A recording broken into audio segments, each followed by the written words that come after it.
Today on Talk the Talk with Tribe Title, we have Chris Sorensen. He's a realtor at KW Living. Thanks for coming on the show today. Hey, thanks for having me, Brett. No problem. So, Chris, how long have you been in real estate now?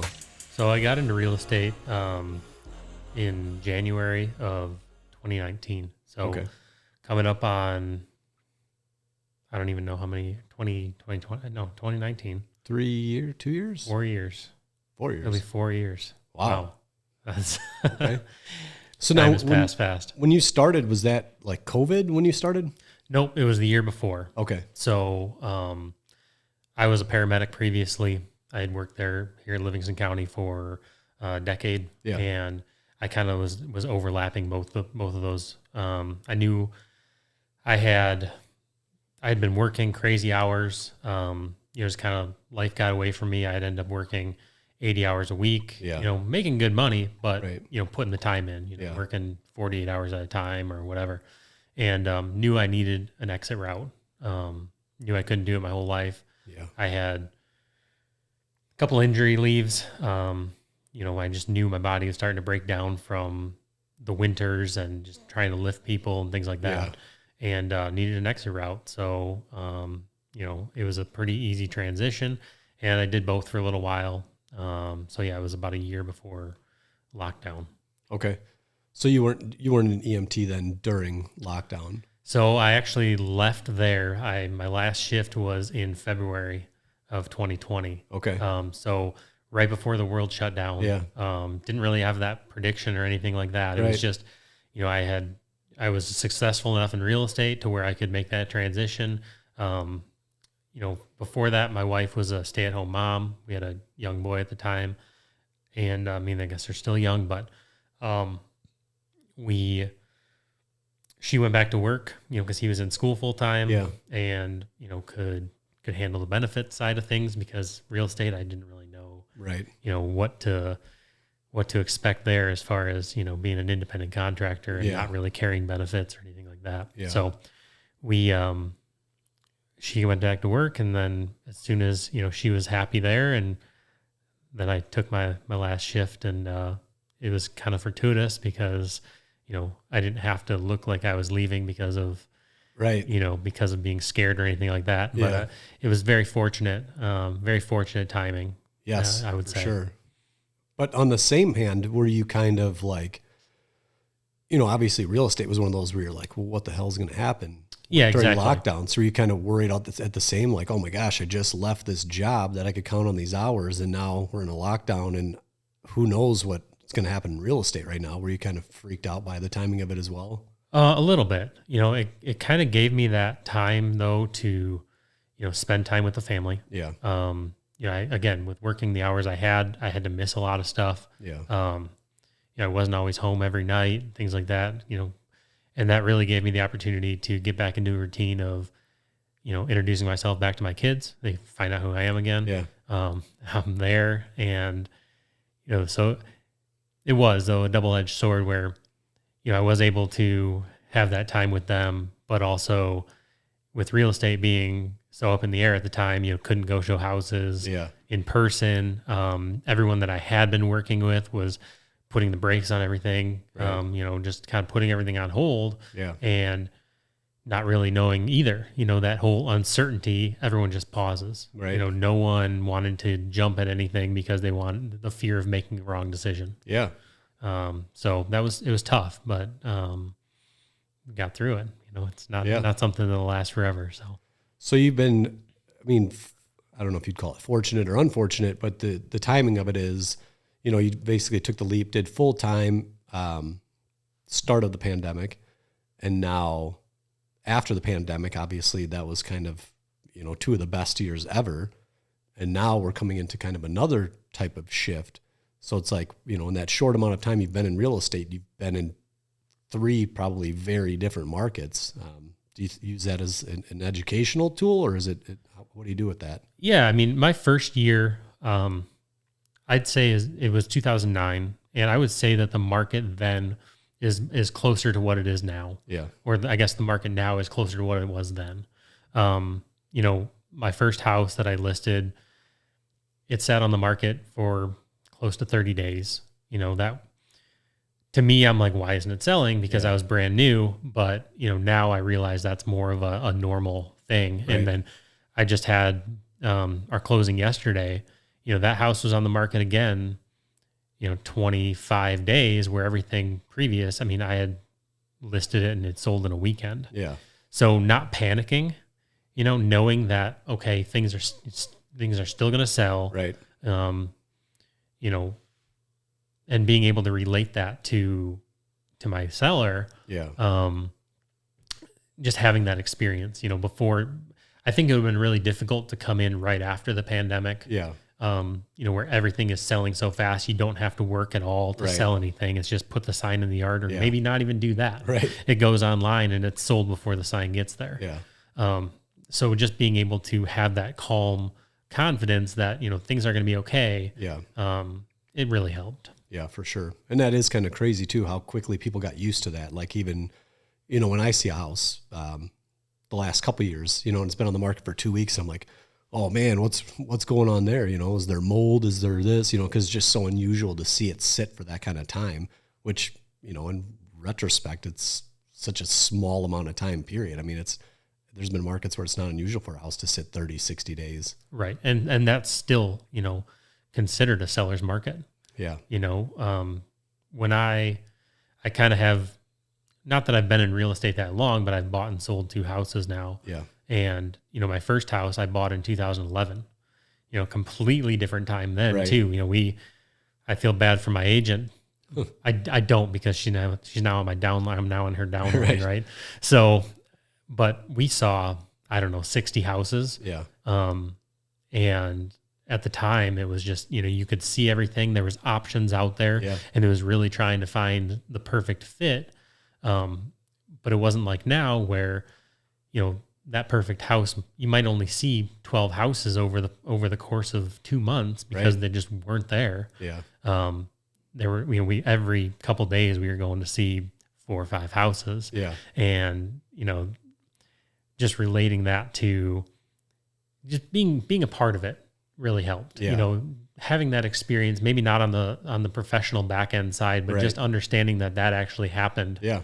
And that could be what we go back to, and how she handled us Right. then would be similar to how I would, going forward, Yeah. work with people. Yeah. She probably had to be extremely patient because that's a Very, long, very patient. And then also,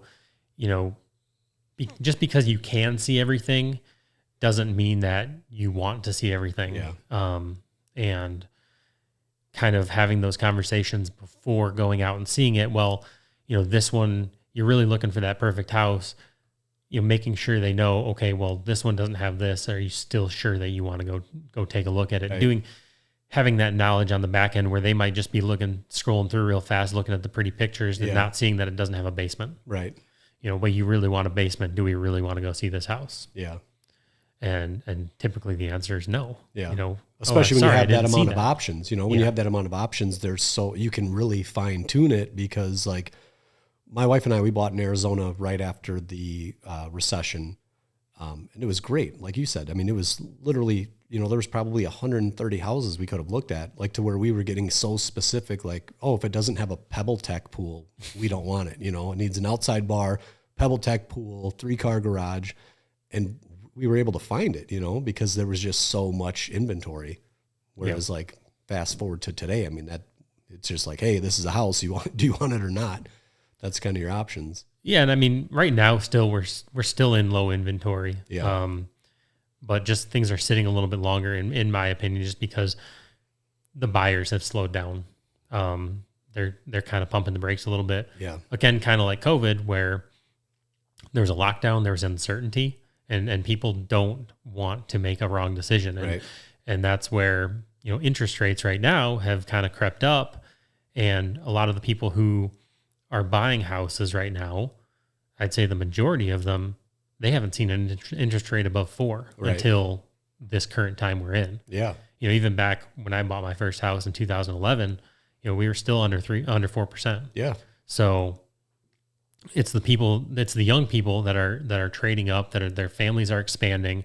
Those are the people who are, in my experience, buying the most houses. Right. They're they have kids and, they might have had a starter home. Well, then now they have a few more and now they want to be in a certain school district, or they, their family has grown even more and they want their needs change faster as their life changes faster. It's not the retired people who maybe are empty nesting moving into another house, but they're the ones that have experienced high interest rates and maybe aren't scared of it. Right. But young people, anyone who's, under 35 and has bought a house before or has looked before, seeing interest rates of 6%, that's scary. Yeah. And, it's, you don't have to live with that interest rate forever.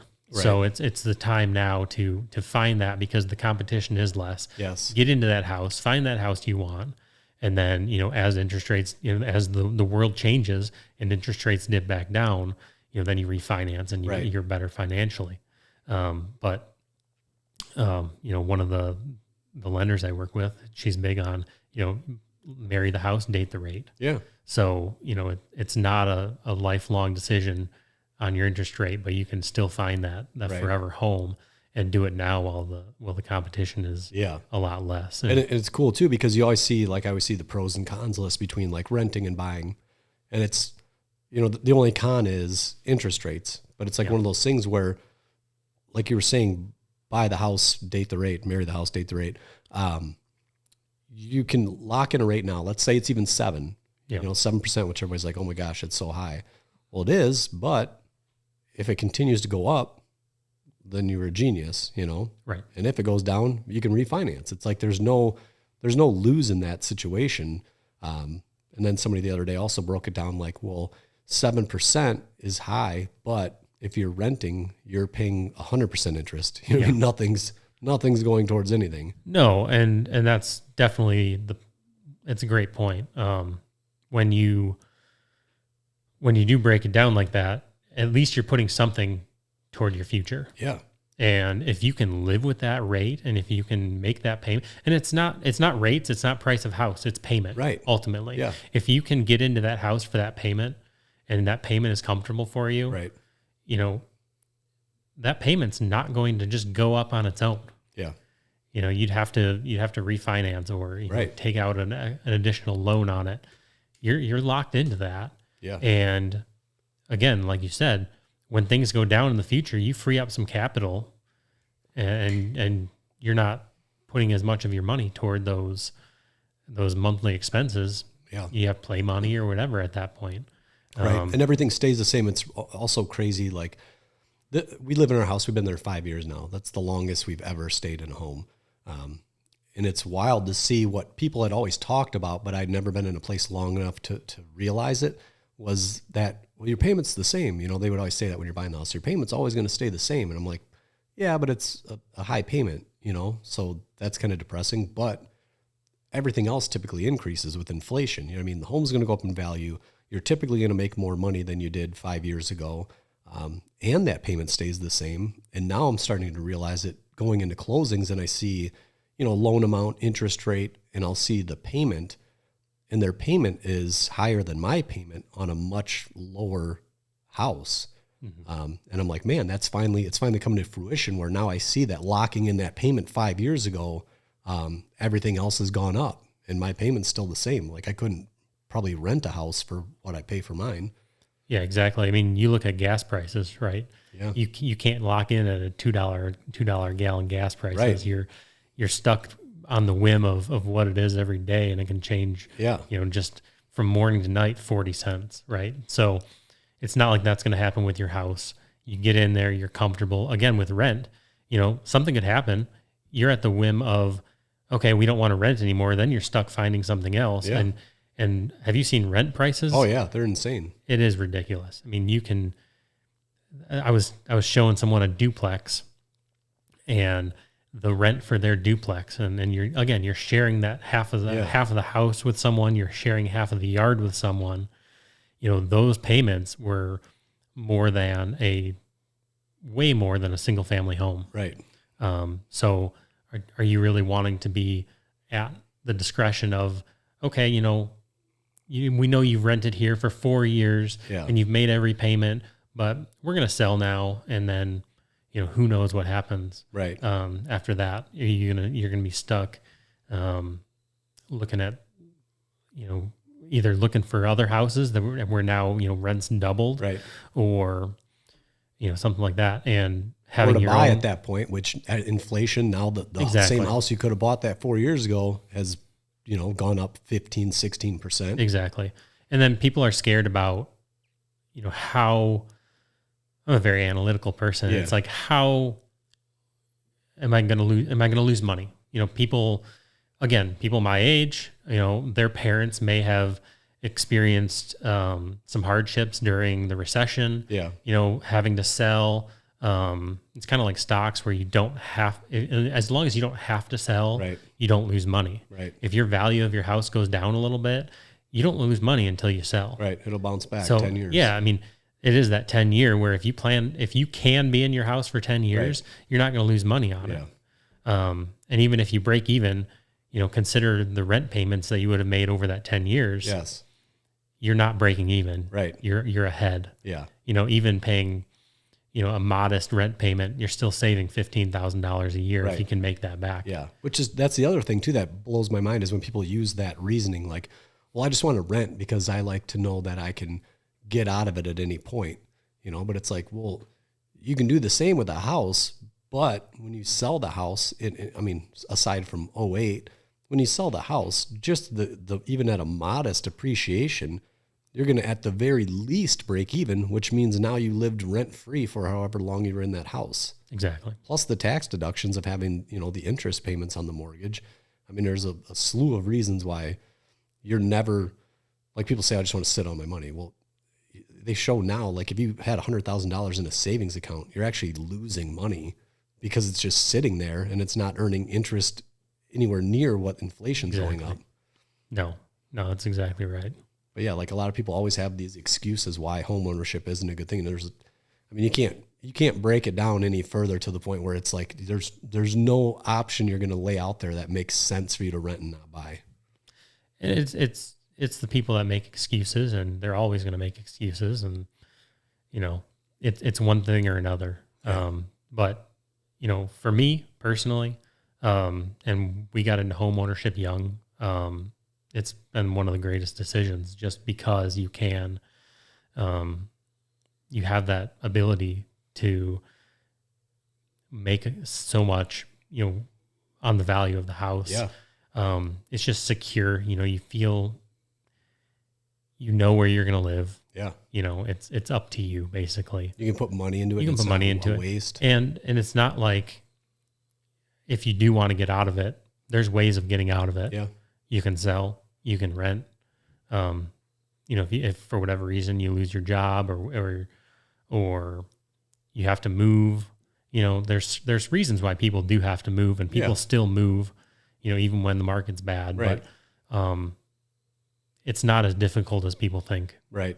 To get out. Yeah. And it gives you that security, like you were saying. You get the equity in your house. I mean, that's always that untapped resource that, like, if things get really bad, let's say you got yourself into $25,000 in credit card debt, if you have equity in that house, you always have something you could tap into to take care of that. Exactly. And you wouldn't have that in any other situation. No, it's not like buying a car or anything like that where you're losing money on it. I mean, and then with the house, you can improve it. Yeah. And you're making that,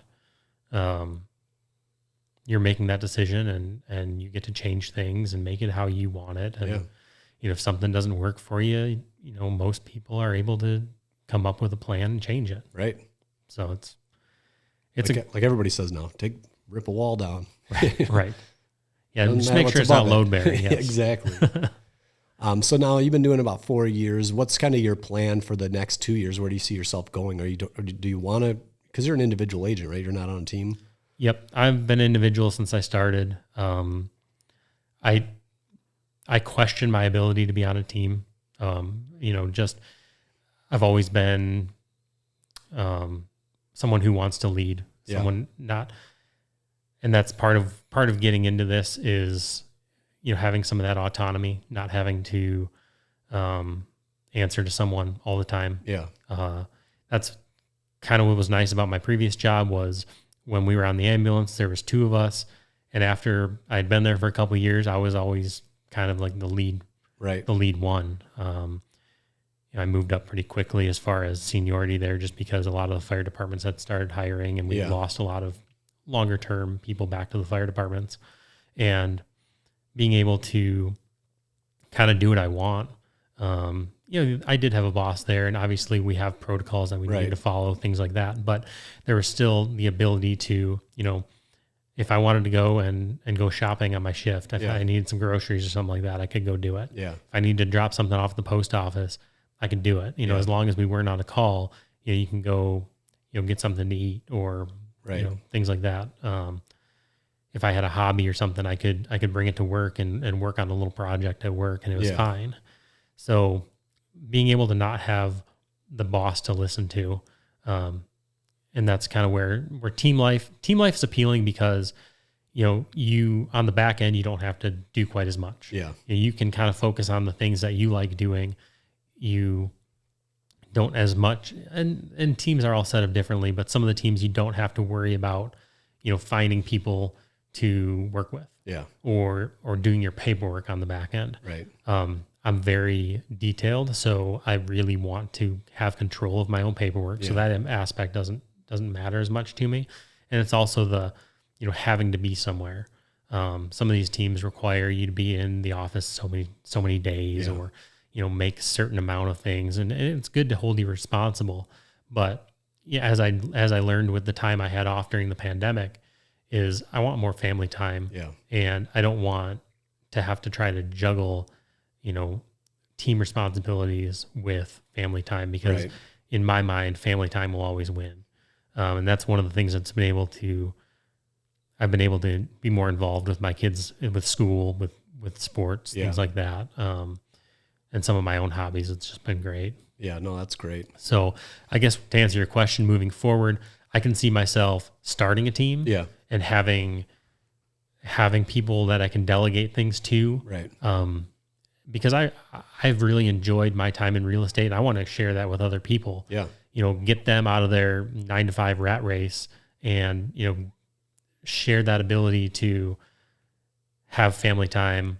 And that's been the biggest thing for me, is just the stress that came off of my shoulders from being gone all the time, having to miss everything, having to work so much, being there. It was long hours, it was nights, things like that, where now I can get a full night's sleep every night, and it's great. Yeah.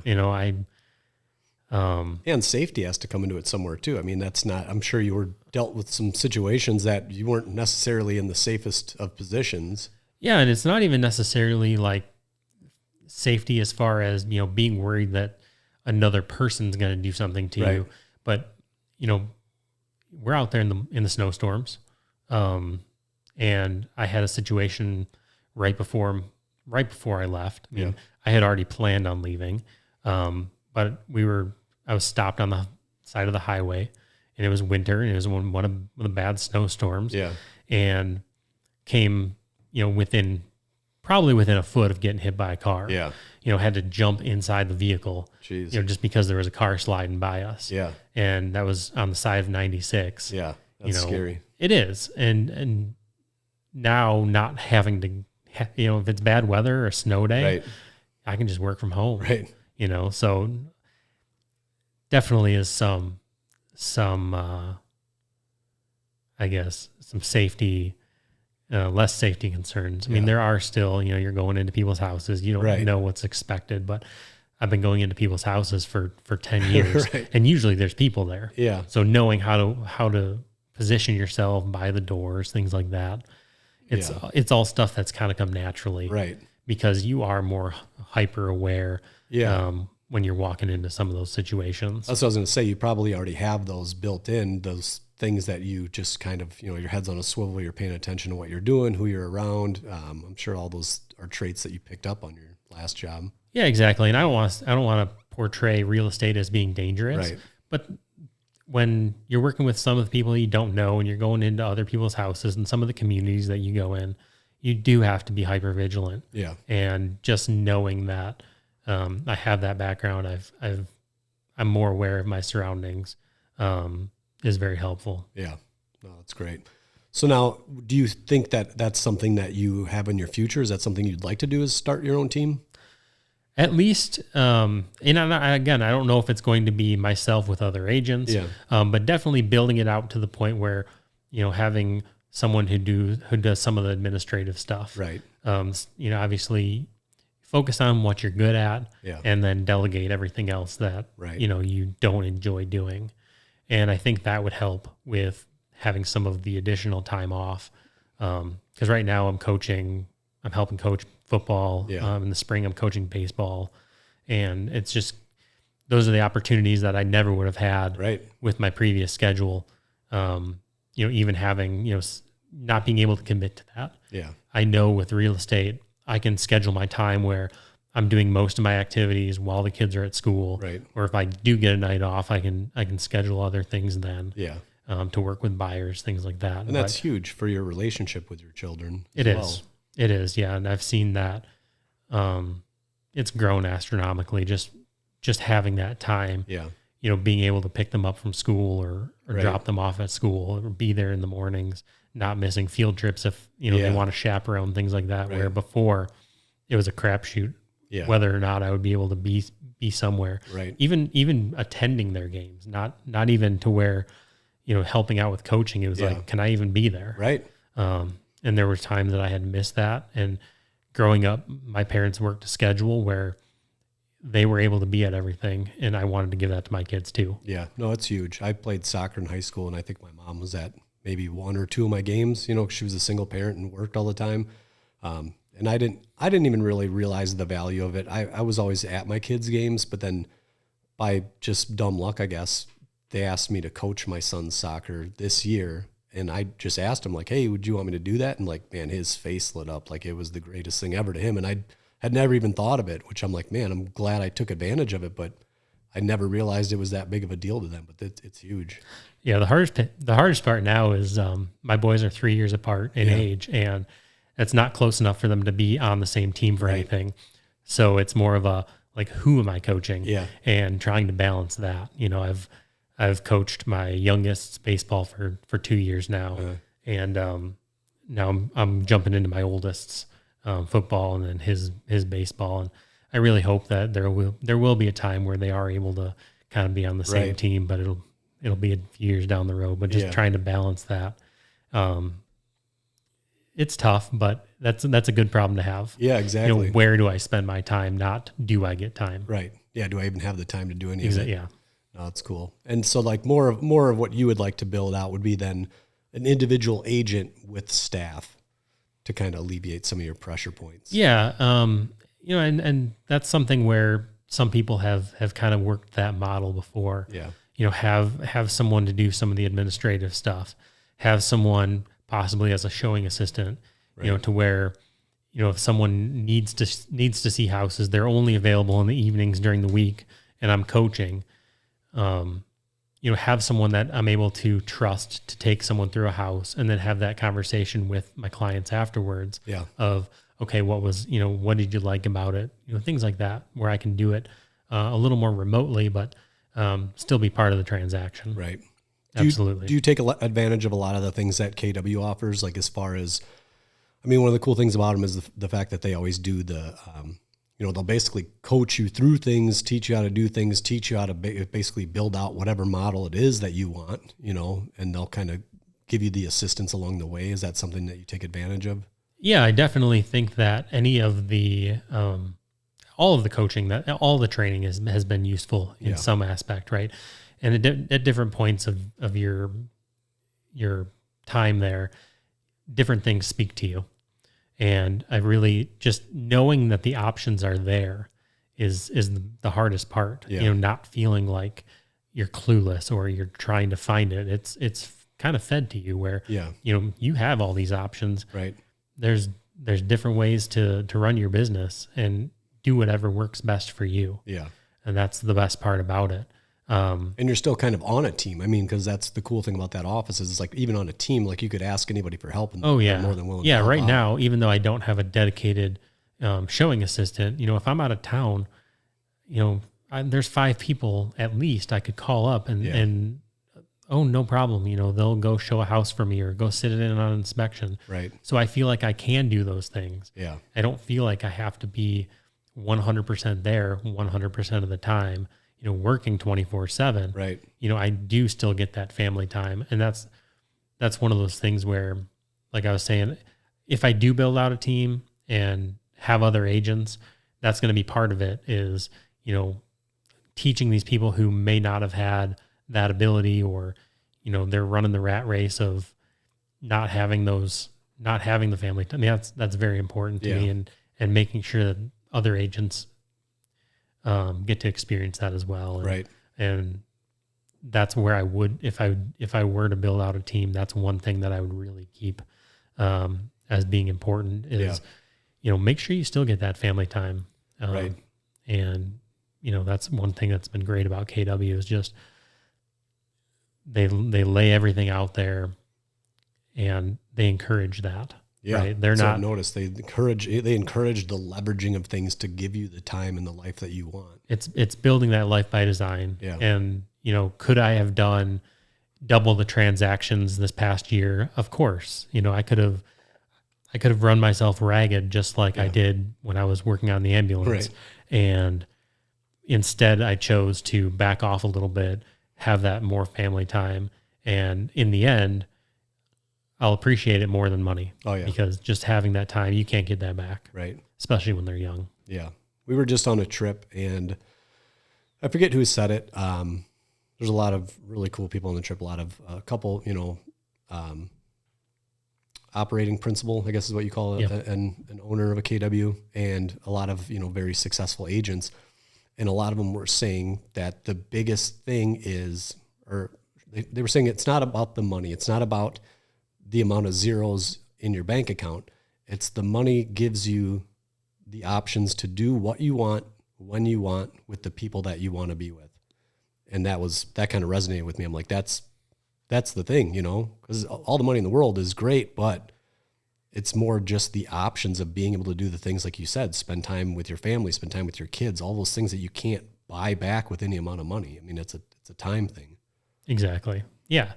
You can't put a price tag on being able to do those things, being able to be there when you need to be there. Yeah. Now, has it been, we talked about your kids. Has it been a big benefit to you as far as your marriage as well? Because I'd imagine when you're on the ambulance, that puts a strain on that too when you're gone 80 hours a week. Oh, absolutely. I'm able to be there and help out with things. Yeah. It's not just, again, my wife was a stay-at-home mom. Well, a lot of the years when I was when I was working and,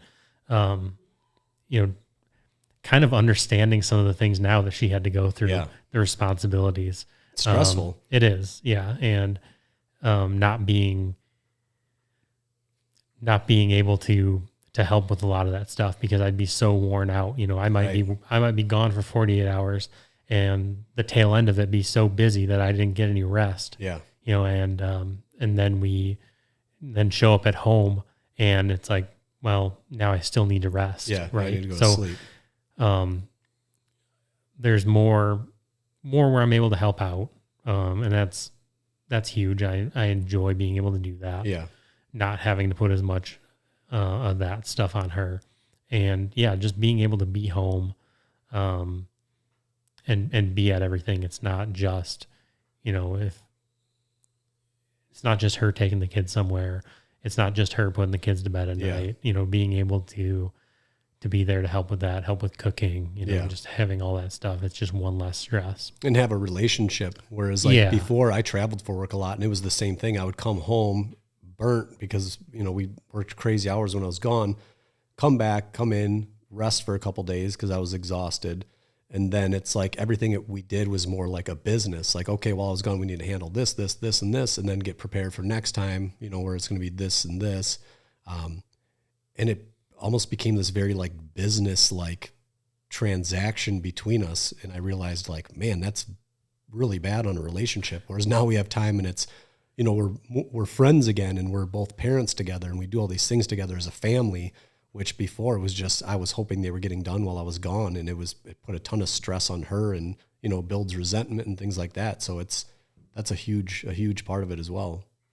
Yeah. And we've kind of learned just over this past couple of years too, now that, lockdown has ended and the kids are now involved in so many more activities too. Right. That's kind of shifted our time. Yeah. Whereas before it was me being gone and, her just kind of, with the kids and stuff like that. Now we're just as busy, maybe even more busy, but just learning if it doesn't get done, it doesn't get done. Like there's certain things that are priorities, but if the dishes sit in the sink for a day or two, right. Whatever, we're just running from one thing to another. Our kids are happy. Yeah. Doesn't care what our house looks like. Right. Yeah. No, a house should look lived in. Exactly. Yeah. And, we live so far out now where it's like going to dinner is not really an option. Right. Like that's a 2 or 3 hour thing just because you're driving a half hour there, you're driving a half hour back, and you're there for however long they keep you for. Yeah. And if your kids are like mine in a restaurant, it's not very enjoyable anyway. No, there's special occasions and that's about it. No, I hear you. Very cool. So now as far as finding like your home, is this what you want to do? Have you found the thing that you're like, man, this is my thing. This is what I'm going to do for the remainder? Yeah, I mean, I don't see myself doing anything else right now. I'm happy with where I'm at. Again, there's so many options of what you can do with real estate, and with building a team, things like that. I think that there's so many options available that I've just scratched the surface of. Yeah, that I see myself doing this for a while and being happy doing it. I still carry my paramedic license. Yeah. I'm due to renew this spring. So it's been about 3 years since I renewed right when I left, and you have to renew every 3 years. So I'll still hold it just because I know how many hours went into obtaining it, thousands of hours, 2 years of schooling, it's not something I'm just going to give up on. Right. I'll do the minimum to just keep the license, right? Just to have it in my back pocket in case something happens. Because you would have to go back through it all again, right? If you let it expire. Yeah. If I let it lapse, it's 2 years and thousands of hours of training. So having that as a quote unquote option, even if I just get bored and want to help people in a different way, right, I can go back to that and do part-time or something. Yeah. Something down the line. So, but no, I think that real estate right now is the best fit, especially while my kids are young. Yeah. And while they're still in school and doing things, it just provides me that opportunity to just be anywhere really, as long as I plan it out far enough, I can be there for any of it. And you were saying, as far as scratching the surface, you kind of got into a couple different things that I know a lot of people typically don't. Like you were doing a lot of land deals, which I know typically, not a ton of people really get involved in them. And that was kind of one thing you were really going after for a while, weren't you? Yeah. And it's a thing where land's a different animal, and that helps with the whole waiting for things to close too. Yeah. Typically, my land deals are sitting anywhere from 2 weeks to 4 months, and just having that patience with them.